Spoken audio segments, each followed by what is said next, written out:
نحمده ونستعينه ونستغفره ونؤمن به ونتوكل عليه ونعوذ بالله من شرور أنفسنا ومن سيئات أعمالنا من يهدي الله فلا مضل له ومن يضلل فلا هادي له ونشهد أن لا إله إلا الله وحده لا شريك له وأشهد أن محمدا عبده ورسوله الذي أرسله بالحق بشيرا ونذيرا وداعيا إلى الله بإذنه وسراجا منيرا فقد قال الله تعالى في كلامه المجيد وبرهانه التوحيد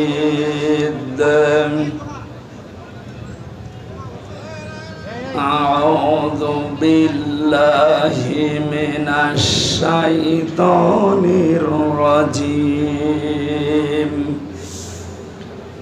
بسم الله الرحمن الرحيم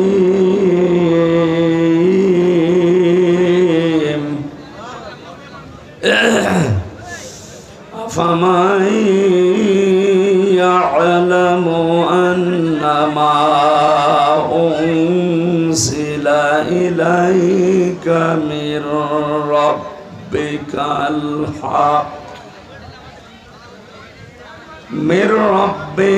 الحق كمن هو أعمى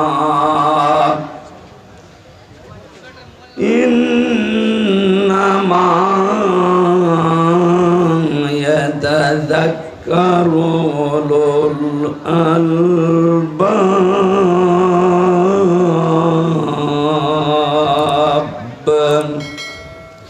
صدقت يا ربنا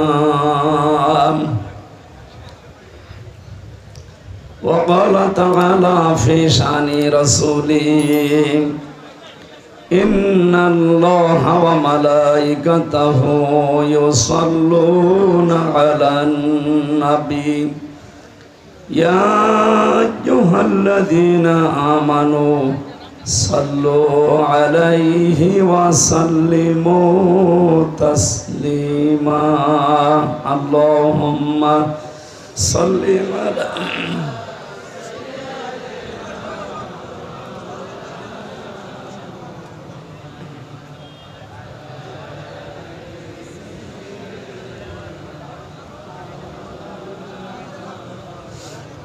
আলহামদুলিল্লাহ গাজীপুর জেলার কাশিমপুর থানার অন্তর্গত আফাজউদ্দিন সাহাবে সোফা হিফজ ও নাখিল মাদ্রাসার উদ্যোগে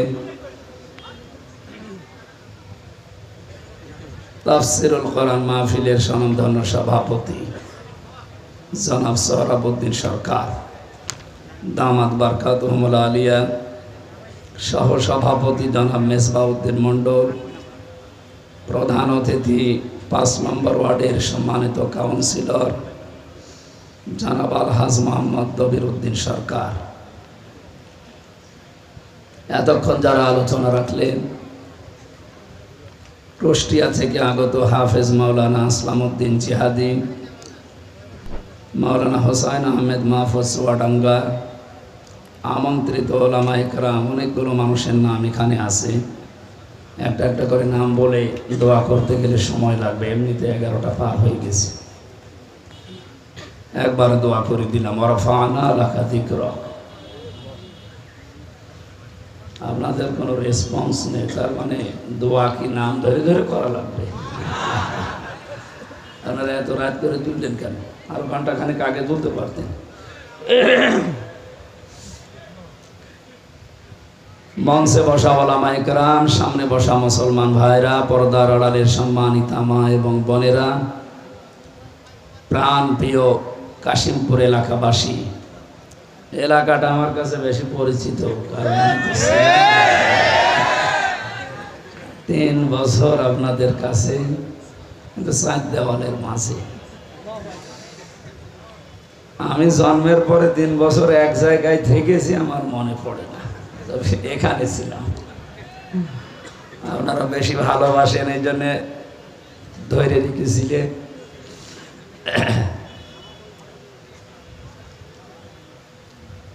যে আল্লাহ কোরআনে কারিমের এই অনুষ্ঠানে দল মত নির্বিশেষে সবাইকে স্বতঃস্ফূর্তভাবে আসার তৌফিক দিলেন, খুশি হয়ে বলছে আলহামদুলিল্লাহ।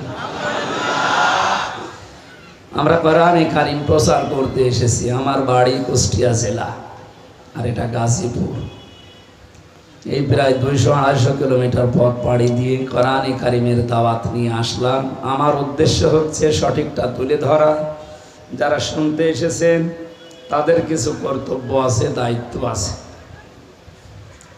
আল্লাহ পাক বলেন, ওয়ানসালনা ইলাইকা যিকরা লিতুবায়্যিনা লিন-নাস মা নুযিলা ইলাইহিম ওয়া লাআল্লাহুম ইয়াতাফাক্কারুন। সূরা নাহলের 44 নম্বর আয়াতের শেষের দিকে আছে। হে নবী, এই কোরআন আপনাকে আমি দিলাম, শুধু চুমা খাবেন আর টাকের উপরে রেখে দেবেন। কথা বলেন না কেন? আপনি কি করবেন এটা নিয়ে? লিতুবায়্যিনা লিন-নাস, জীবিত মানুষদের সামনে আপনি ব্যাখ্যা বিশ্লেষণ তাফসীর করে করে শোনাবেন।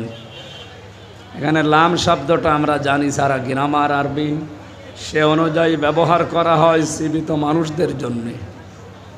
সুতরাং কোরআন শোনানো লাগবে এখন কাদের সামনে?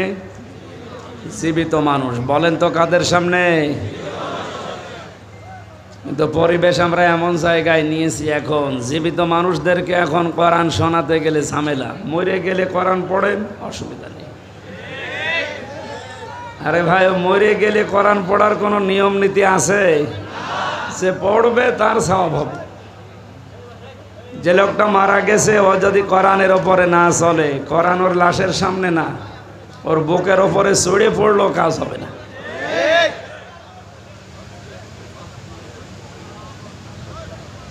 কি বৃষ্টি হচ্ছে?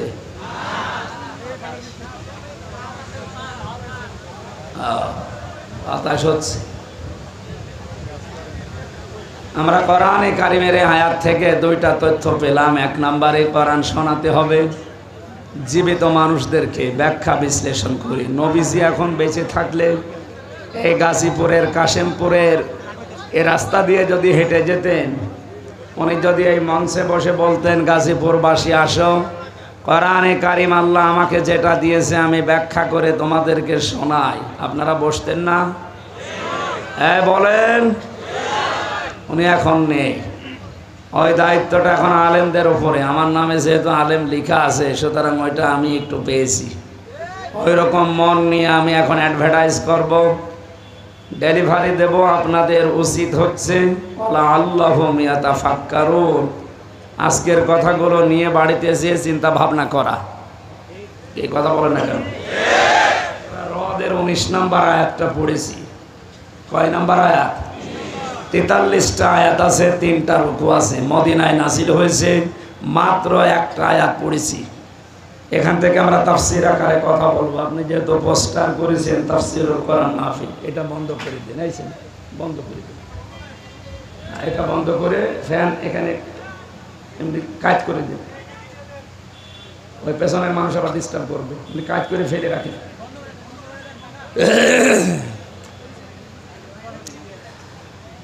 আমার ভাইরা, কোরআনে কারিম থেকে কথা শুনতে হলে আমি এর আগে বহু তাফসীর মাহফিলে বলেছি, 5টা বিষয় খেয়াল করা লাগে। কয়টা? এটা যেহেতু ওয়াজ মাহফিল না, ইসালে সওয়াব না, মিলাদ মাহফিল না, ওরস শরীফ না, নওরস শরীফ না, খসরস শরীফ না, এটা তাফসীর মাহফিল। আর তাফসীর করেন সরাসরি রাসূলুল্লাহ। রাসূলুল্লাহ এখন নেই, ওই দায়িত্ব এখন রাসূলের ওয়ারিসদের। সুতরাং এই মেম্বারটা অনেক দামি জায়গা, এটা বড় আমানত। এই আমানতটা যদিও আজ অনেকে উল্টাপাল্টা করে, নাচানাচি করে নষ্ট করে ফেলেছে, আমরা এটা নষ্ট হতে দিতে চাই না। যতটুকু পারি হক আদায় করে এখান থেকে কথাগুলো ডেলিভারি দিতে চাই ইনশাআল্লাহ।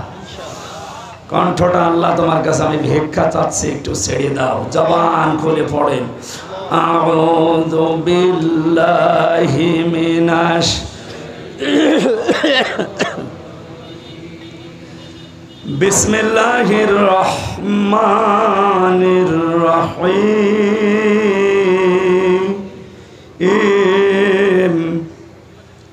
আফামান ইয়ালামু আন্নামা উনজিলা ইলাইকা মির রাব্বিকাল হক কামান হুয়া আ'মা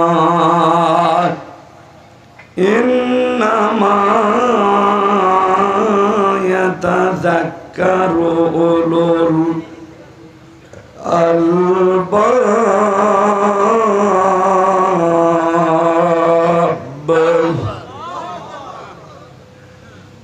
একটা আয়াতের ভেতরে যত কথা আল্লাহ লুকিয়ে রেখেছে আপনি একটু খেয়াল করে শোনেন। এই আয়াতে আপনাকে আজকে জান্নাতের পথ দেখিয়ে দিতে সক্ষম ইনশাআল্লাহ। আল্লাহ পাক বলেন, হে নবী, আপনার প্রভু আপনার উপরে যেটা নাজিল করেছে, যারা এটা বিশ্বাস করে আর যারা বিশ্বাস করে না, এর প্রতি অন্ধ আচরণ করে, তারা কি কখনো সমান হতে পারে? শুধুমাত্র বুদ্ধিমান যারা, এই মানুষগুলো আল্লাহর উপদেশ গ্রহণ করে থাকে। এখন থেকে আমরা 24 নম্বর আয়াত পর্যন্ত এই 5টা আয়াতে আল্লাহর যে উপদেশগুলো আছে, যারা বুদ্ধিমান আমরা, এরপরে আছে নির্বুদ্ধিমান যারা, তাদের কথা আছে, ওগুলো আমাদের দরকার নেই। আমরা বুদ্ধিমান হতে চাই আল্লাহর ভাষায়। কি হতে চাই? আল্লাহর কোরআন থেকে এই 5 আয়াতের তাফসীর শোনার মাধ্যমে আমরা যেন বুদ্ধিমান হয়ে ময়দান থেকে বিদায় নিতে পারি। বলেন আমিন। বুদ্ধিমান কারা? বেশি দিন ক্ষমতায় আছে যারা, বিভিন্ন কায়দা করে তারা, টাকা পয়সার মালিক যারা, বৈধ অবৈধ দেখা দেখি নেই তারা।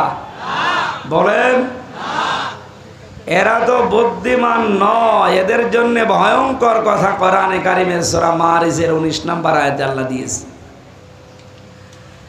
আল্লাহ রাব্বুল আলামিন বলেন, কাল্লা ইন্নাহা লাযা, কখনোই না, অবশ্যই তাকে আমি লাযা নামক জাহান্নামের দরজা দিয়ে প্রবেশ করাবো। নাযাআতাল লিশাওয়া, যে ঘরে প্রবেশ করার সঙ্গে সঙ্গে চামড়া খসে চলে যাবে। গাজীপুরবাসী, আপনাদের জেলায় সর্বমোট 5টা কারাগার সরকার বানিয়েছে। সরকারি একটা আপনাদের জেলায়, আর ওখানে কেন্দ্রীয় 4টা। এখানে শাস্তির ব্যবস্থা আছে বিভিন্ন অপরাধের জন্য। ভেতরে আমরা দেখেছি এমন কোনো ঘর আমি পাইনি এই 4টা কারাগারে যেখানে গেলেই মানুষের চামড়া খসে যায়, না নেই। রিমান্ডে যে 10 দিন ছিলাম, ওখানেও আমি এমন এমন ভয়ঙ্কর জায়গায় আমাকে নিয়েছে, মাটির নিচের ঘরে, কিন্তু গেলেই চামড়া খসে যায়, এমন জায়গা আমি পাইনি। হ্যাঁ, নখ তুলে নেয়। এগুলো আমি জিনিসপত্রও দেখেছি, মেশিনপত্র, যে হুজুরে যে এগুলো দিয়ে আমরা নখ তুলি। আপনার না, আপনাকে আমরা দেখাচ্ছি। এগুলো তুলি তাদের যারা অস্ত্র মামলায় ধরা পড়ে, যারা মার্ডার মামলায়, তাদের আমরা এগুলো তুলে নেই। তার মানে আমাকে জিনিসপত্র দেখিয়ে যেটা বলতে বলবে ওইটা যেন আমি বলি। 10 দিন আর এদিকে 3 বছর প্রায়, সব মিলে বলেন আমার চামড়া কোনো জায়গা থেকে খসেছে? বলেন না কেন? আল্লাহর বাণী কি শুনলেন? নাযাআতাল লিশাওয়া, শুধু শোনা পর্যন্ত শেষ। এটা বাস্তবে নিয়ে যান তো কত কঠিন বিষয়টা। বাংলাদেশ না, এশিয়া মহাদেশের ভেতরে সবচাইতে বড় কঠিন এবং ভয়ঙ্কর জেলখানার নাম এই কাশিমপুরের হাই সিকিউরিটি 4 নাম্বারটা। এর ভেতরে শতাব্দী বিল্ডিং আছে, সবচাইতে বড় মারাত্মক জায়গা এটা। 24 ঘন্টা তালা লাগিয়ে রাখে। এত কঠিন জায়গায় থাকার পরও আমাদের চামড়া ওঠে নাই। খাবার দাবার সমস্যা ছিল, ঠিক আছে। এবার বলেন, আল্লাহ যে বর্ণনা দিলেন, যে ঘরের কথা বললেন, কিভাবে আল্লাহ বানিয়েছেন যে সেখানে গেলে আগে চামড়া খসে যায়? তার মানে ওখানে এরকম মেশিনপত্র লাগানো আছে। কথা বলেন। এই ভয়ঙ্কর জায়গায় আল্লাহ প্রবেশ করাবেন কাদেরকে? দুইটা গুণ যাদের ভেতরে দুনিয়াতে পাওয়া যাবে তাদেরকে আল্লাহ ওই দরজা দিয়ে প্রবেশ করাবে, জাহান্নামের লাজা। এই দরজার নাম তাদমান আদবার ওয়া তাওয়াল্লা ওয়া জামা ফাআওয়া। এক নম্বরে যাদেরকে সত্যের দিকে আহ্বান করা হয়, সত্যকে সত্য জানার পরও যারা পৃষ্ঠ প্রদর্শন করে, মুখ ফিরিয়ে চলে যায়। আর বাংলাদেশে এই চরিত্রের মানুষ বেশি। শুধু আহ্বান করা না, চোখে আঙ্গুল দিয়ে অনেকে দেখিয়ে দেওয়া হচ্ছে। এরপরেও শুধু আমার বাবার মুরিদ না, আমার দলের লোক না, এই জন্যে হামজারে মানে না। এক কথা বলছে না কেন? লাজা নামক দরজা দিয়ে প্রবেশ করিয়ে চামড়া খসাবে আল্লাহ প্রথম কাদের? যাদেরকে সত্যের দিকে ডাকা হয়। এটা জানার পরও যে মানুষগুলো মুখ ফিরিয়ে পৃষ্ঠ প্রদর্শন করে অহংকার করে চলে যায়, আপনি দেখেন এখানে ওই চরিত্রের মানুষ আছে। দ্বিতীয় নম্বরে যারা জমা করে মাল সম্পদ, আর এগুলো কি করে সংরক্ষণ করা যায় সে লাইন খোঁজে। দেশে সংরক্ষণের নিরাপত্তা পাচ্ছে না, এজন্য বেগম পাড়া বানাচ্ছে। একটু বেশি বলে ফেললাম? না, বেশি বলিনি, অল্প হয়েছে। সুতরাং যারা মাল জমা করছেন, এখন মাল মানে অনেকে মনে করে মাল মানে যেটা মরে গেছে আবুল মাল, গত টার্মে যেটা ছিল আবুল কি ওটার নাম, ওটা তো মরেই গেছে। কামাল, লোটাস কামাল। মাল মানে কি লোটাস কামাল, আবুল মাল? কি মাল? না, মাল মানে শুধু টাকা না। তাফসিরে ইবনে কাসির মুফাসসিরিন ইকরামে লিখেছেন মাল শব্দের ব্যাখ্যা 5টা। যারা এগুলো বৈধ অবৈধ লাইন দেখা দেখি নেই, শুধু জমা করতেই থাকে, সংরক্ষণ করার চেষ্টা চালায়, কি করে এগুলো স্থায়ী করা যায় এই ধান্দায় থাকে, তাদেরকে লাজা নামক দরজা দিয়ে আল্লাহ প্রবেশ করিয়ে আগে চামড়া খসাবে। দেখি তো মালের অর্থ কয়টা? কালকে বলবেন। এতগুলো ছাত্র জবাব দেন কয়টা? মালের 1 নম্বর অর্থটা বাদ দেই। না বলেন বলে আমি আবার 3 বছর যাই।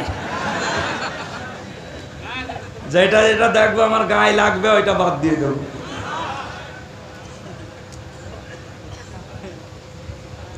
মালের প্রথম অর্থই হচ্ছে চেয়ার। এই চেয়ার না, ক্ষমতার চেয়ার। কারণ এই চেয়ারের তো কোনো ক্ষমতা নেই। 1834 জনের চেয়ারের ক্ষমতা আছে। চেয়ার মানে যে এই চেয়ার নাকি? এই চেয়ারের কোনো ক্ষমতা আছে? তারপরে উনি সাবেক তো নেই। বর্তমান হলেও কাউন্সিলের মতো হইতো, সাবেক হয়ে গেছে।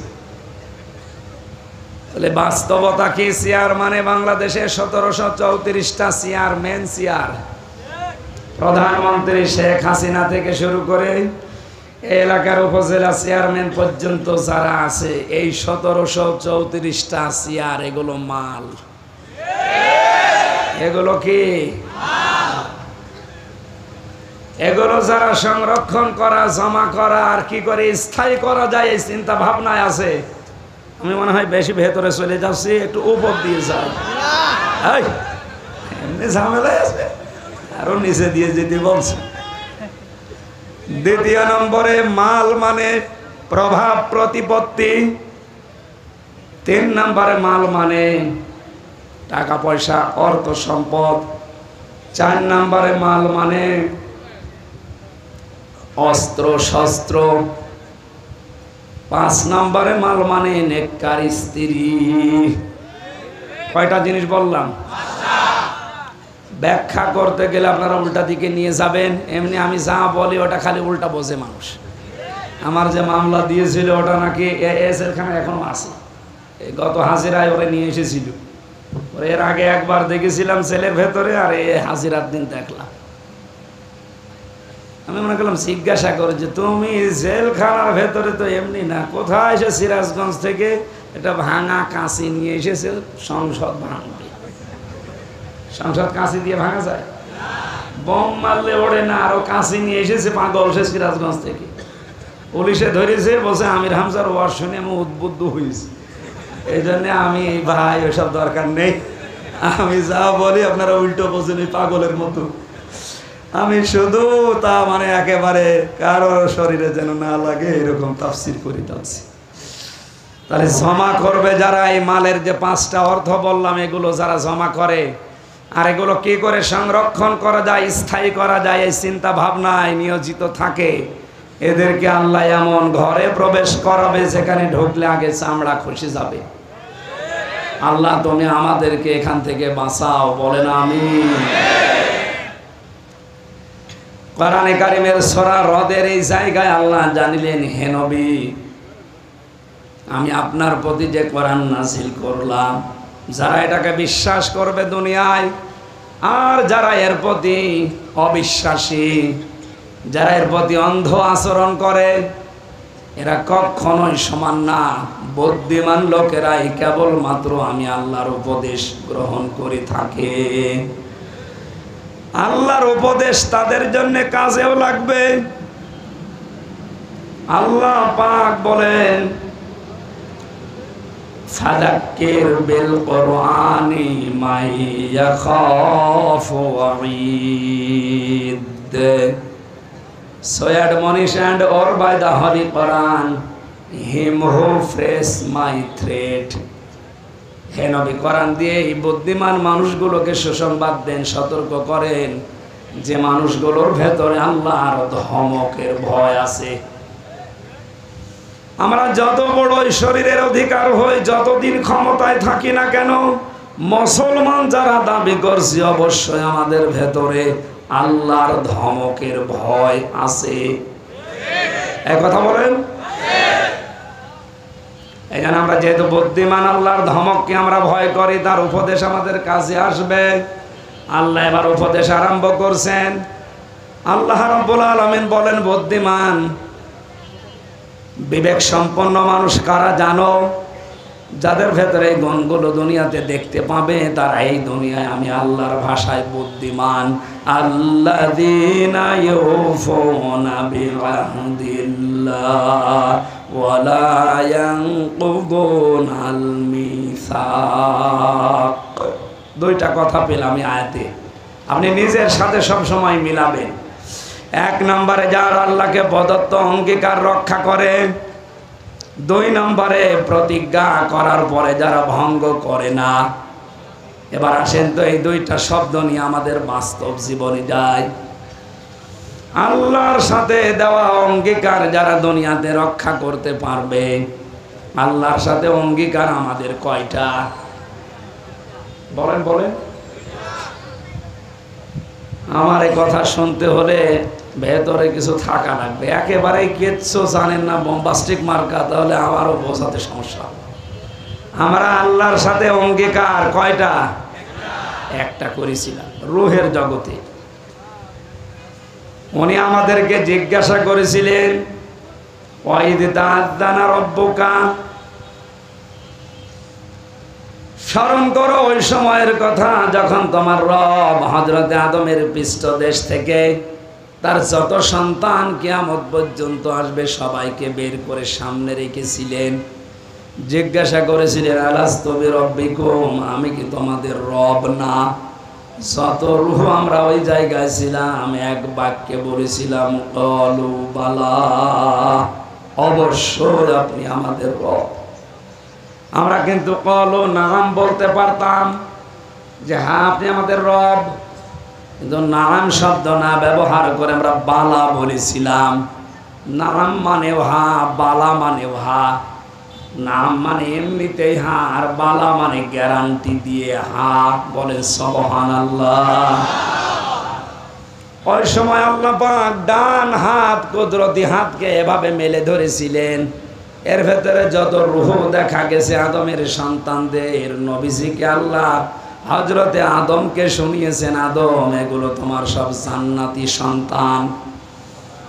বাম হাত এভাবে বের করে যখন মেলে ধরলেন, এখানে যে রূহগুলো ছিল আল্লাহ পাক বলেছিলেন এগুলো তোমার সব জাহান্নামী সন্তান, দুর্ভাগাইরা। আমাদের এখন প্রশ্ন আসতে পারে, তাহলে দুই হাতের ভেতরে আমরা যে হাতে আছি, ওই হাতের ভেতরে যদি থাকতে পারি তাহলে আর ভালো কাজ করেই করব কি, আর খারাপ কাজ করেই করব কি? যা লেখা হওয়ার হয়ে গেছে নাকি? এর জবাব দিয়েছেন যারা হাদিস বিশারদ, মুহাদ্দিসিন ইকরাম বলেন, মহান আল্লাহ যে হাতগুলো দেখিয়েছেন ওই দিন আমাদের কাছ থেকে জবাব নেওয়ার পর, যে আদম তোমার এই সন্তানগুলো জান্নাতি, এই সন্তানগুলো জাহান্নামী, কিয়ামত পর্যন্ত পৃথিবীর ময়দানে আমি এদেরকে পাঠাবো, তার ভেতরে আমরা আছি। জবাব হচ্ছে এইটাই, যাদেরকে আল্লাহ ডান হাত থেকে বের করেছিলেন কিয়ামত পর্যন্ত ওরা আসবে দুনিয়ায়, ওদেরকে দিয়ে আল্লাহ জান্নাতে যাওয়ার কাজগুলো করিয়ে নেবেন। রাত 3:30টার সময় ঘুমিয়েছে, 4:30টার সময় আজান দিচ্ছে ফজরের, মাত্র 45-50 মিনিট ঘুম হওয়ার পরে স্ত্রী ডাক দিচ্ছে, তাড়াতাড়ি করে ওঠো, ফজরের নামাজের সময় হয়ে গেছে। ও তাড়াতাড়ি উঠে নামাজ পড়তে পারলে ওর কাছে আনন্দ লাগে। এক কথা বলে না কেন?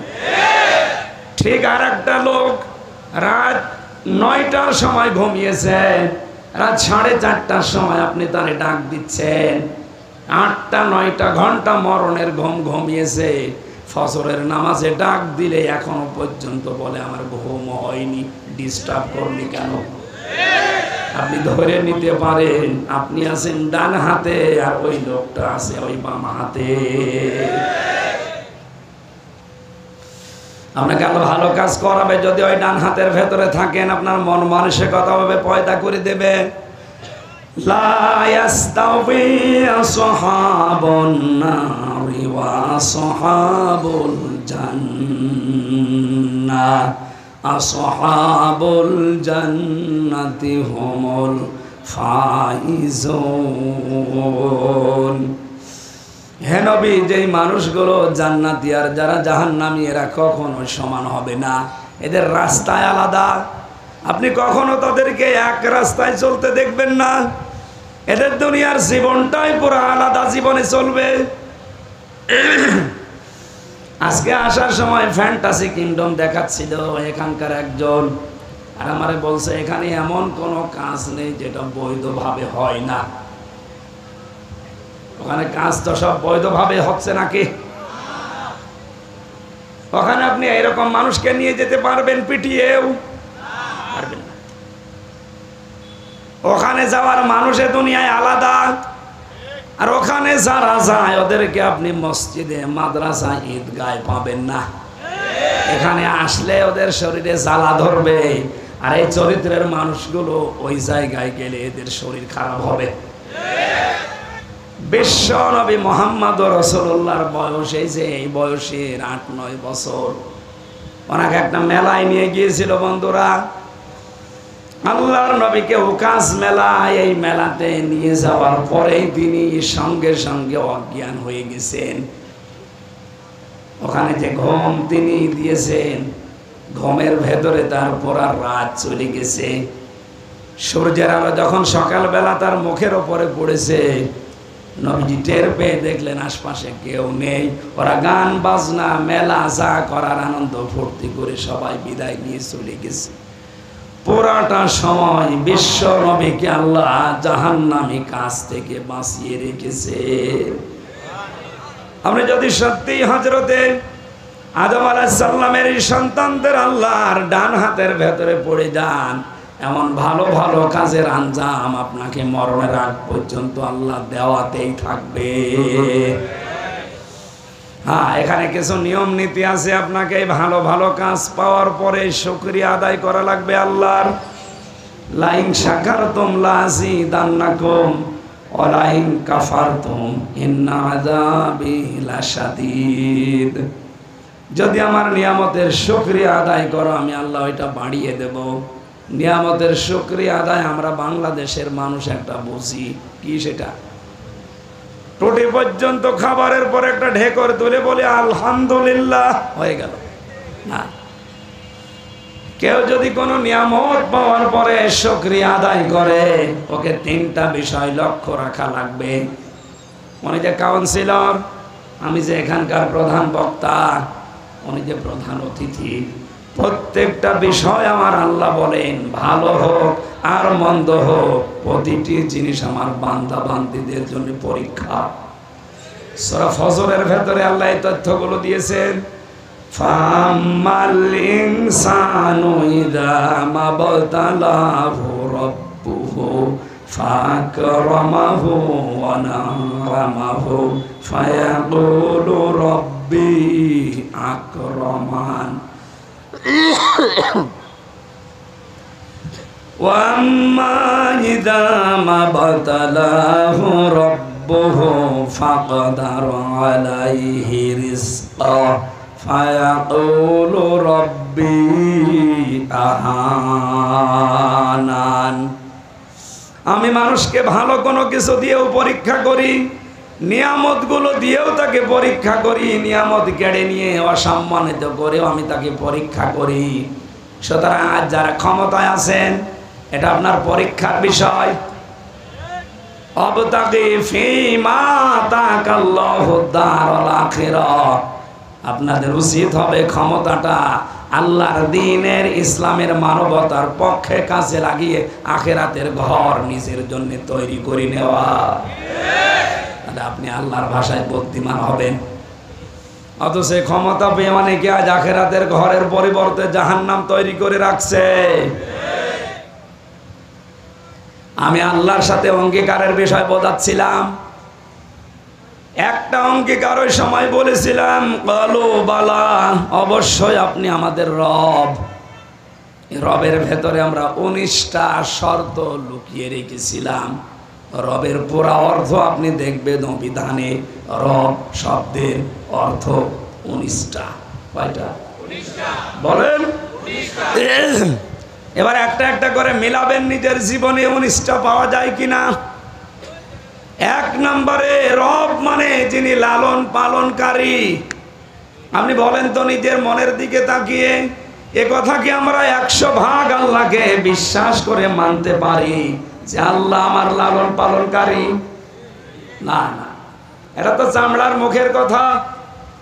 আমাদের মনে, আমি সহ প্রত্যেকের মনে এখনো পর্যন্ত প্রায় 100 ভাগের 80 থেকে 90 ভাগ পর্যন্ত বিশ্বাস আমার লালন পালন করা, খাওয়া দাওয়ার ব্যবস্থা, এটা আমার চাকরির দ্বারা হয়।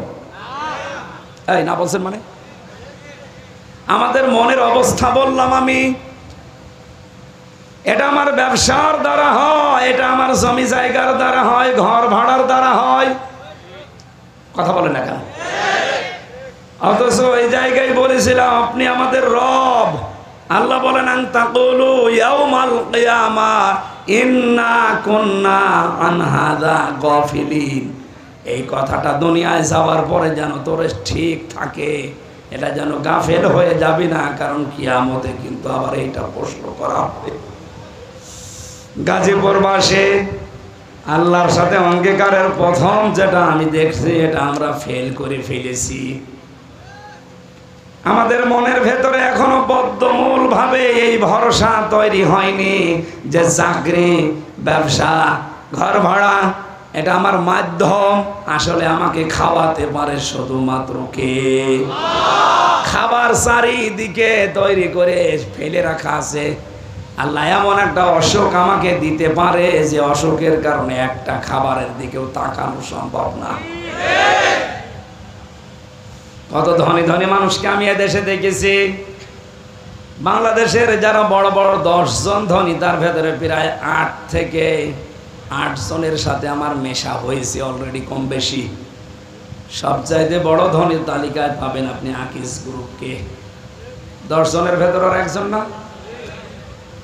ওদের সাথে তো কয়েক বছরে জেলে যাওয়া, 3 বছরের আগে ওদের সাথেই তো ছিলাম। বাস্তবে দেখেছি ওদের যে টাকা পয়সা, অর্থ সম্পদ, এদেশের সরকার তাদেরকে দেশে জমি কিনতে নিষেধ করে দিয়েছে, যে তোরা যদি আর জমি কেনা আরম্ভ করিস এদেশের অনেকের ঘর থাকবে না। তো একদিন আগে ওনার একটা ছেলে যাওয়ার আগে মারা গিয়েছিল, শেখ আব্দুল মমিন। এ লোকটা চামড়ার ব্যবসায়ী, জুতা তৈরি করে, চামড়ার ব্যাগ তৈরি করে, বিভিন্ন ব্যবসা আছে ওনার। এত মেধা নিয়ে চলতো লোকটা, খুব বড় লম্বা চওড়া না, একটু বাটা লোক, কালো দেখতে, চেহারাও ভালো না। কি আল্লাহ এমন দিয়েছে, কোরিয়া থেকে লেখাপড়া করিয়েছে, ওইটা কাজে লাগিয়ে বাংলাদেশের শীর্ষ ধনীদের ভেতরে একজন। খাবার খেতে পারতো না। বাংলাদেশের সবচাইতে বড় তাফসির মাহফিল দিত ওনার বাবার নামে, আকিজ ফাউন্ডেশন খুলনা। 40-50 লক্ষ টাকা খরচ করে দিত। উদ্দেশ্য ওনার বাবা যেন কবরে শান্তি পায়। যারা আলোচক হয়েছে তো ওখানে আমি সহ, মৌলানা মিজানুর রহমান আজহারি, মৌলানা তারেক মনোয়ার ভাই সহ যারাই গিয়েছি, এই সিরাজগঞ্জের এখান থেকে মাছ কিনে নিয়ে যেত, টাটকা মাছ, আলেমদের খাওয়াবে, নিজে খেতে পারতো না। এই চাতে গলা উঠবে না ভাই।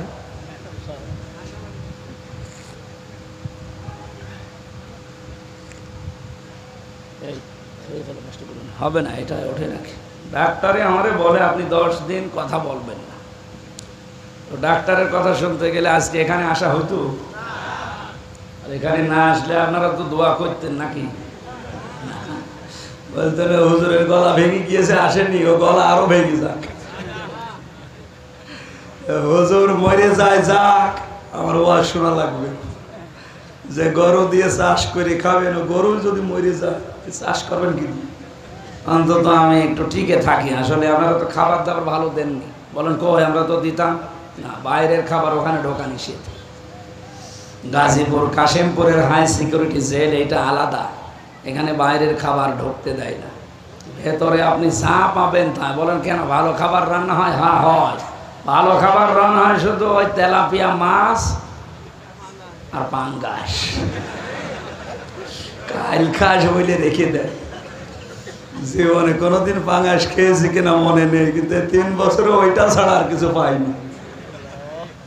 ভেতরে কোনো মাল মশলা নেই, সব ফাঁপা হয়ে গেছে। স্বাভাবিক হতে কিছুদিন সময় লাগবে। বের হয়েই তো ছোটাছুটি বেশি হয়ে যাচ্ছে।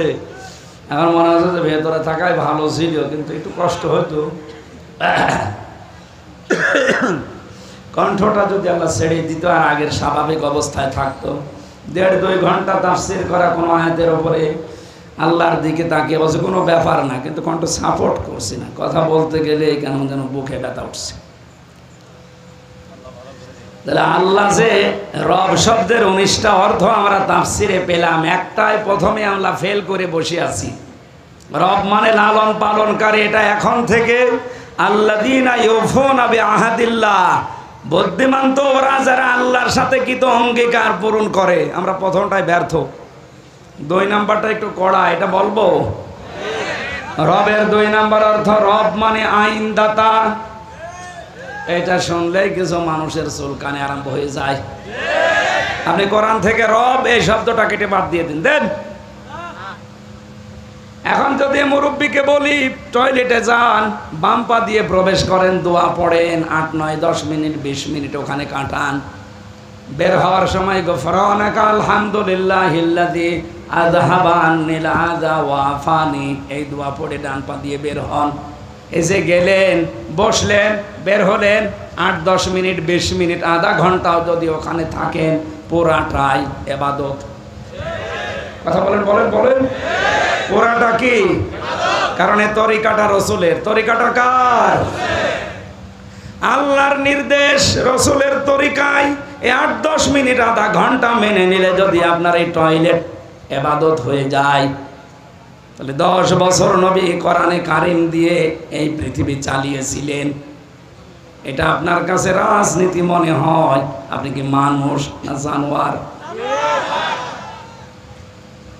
আল্লাহর কসম আপনি ধরা খাবেন আজকে। যদিও এদিক ওদিকে কেটিকুটি চলে যাচ্ছেন, আপনি পারবেন না। টয়লেটটা বললে আপনার কাছে আনন্দ লাগে, আপনি আরো বলেন খুব ভালো লাগছে। ওরা তো 10 মিনিট 20 মিনিটের ব্যাপার। আর 10টা বছর নবী কোরআন দিয়ে রাষ্ট্র চালিয়ে বললেন খায়রুল কুরুনি করনি, আমার যুগ শ্রেষ্ঠ যুগ। এই কথাটা বলতে গেলে আপনার কাছে রাজনীতি মনে হয়, আপনি আর মানুষের ভেতরে নেই। এ মুরব্বী মানুষ, সংসার অবশ্যই আছে না নেই? এখন যদি রাতে বাড়ি যে স্ত্রীকে সালাম দেয় আর বউ যদি সালামের জবাব না দিয়ে গালি দেয়, কুকুরের বাচ্চা, ভালো লাগবে? গালি এই শুনে, গালি শুনে খারাপ লাগবে না? উনি যদি বুদ্ধিমান হয়ে থাকে, ওনার খারাপ লাগা, মন খারাপ করা, এটা ওনারই পাগলামি হবে। যেই বলবে কুকুরের বাচ্চা, শুকুরের বাচ্চা, সঙ্গে সঙ্গে উনি চিন্তা করবে কি গো, এ তো শিক্ষিতা মেয়ে, ভালো বংশের মেয়ে, কোনদিন এই 50 বছর সংসার করে আমার মুখের উপরে মুখ তুলে কথা বলে না, আর আজকে আমারে হঠাৎ গালি দিচ্ছে শুকুরের বাচ্চা, কুকুরের বাচ্চা বলে। অবশ্যই ওরে চিনে ধরিস। কথা বলছে ও আর স্বাভাবিক নেই, ওরে জিনে ধরেছে নাই ভূতে ধরেছে, এতে গালি দেয় কেন? এই সহজ বিষয় যেমন আপনি বুঝে ফেললেন, 50 বছর সংসার করার পর উনি নিজেও মেনে নিতে পারছে না, তারপরও সান্ত্বনা এই যে আমার বউ স্বাভাবিক নেই, ও অস্বাভাবিক, ভূতে ধরেছে, জিনে ধরেছে। আপনি যখন টয়লেটে আধা ঘন্টা কথা শোনার পরে আনন্দে মনের ভেতরে আপনার ভালো লাগে, 10 বছর রবের ব্যাখ্যা দিয়ে কোরআন দিয়ে চালাতে হবে, এইটা শুনলে রাজনীতি মনে হয়, মন খারাপ হয়, বুঝবেন আপনাকে শয়তান দখল করে ফেলেছে, আপনার স্বাভাবিক নেই।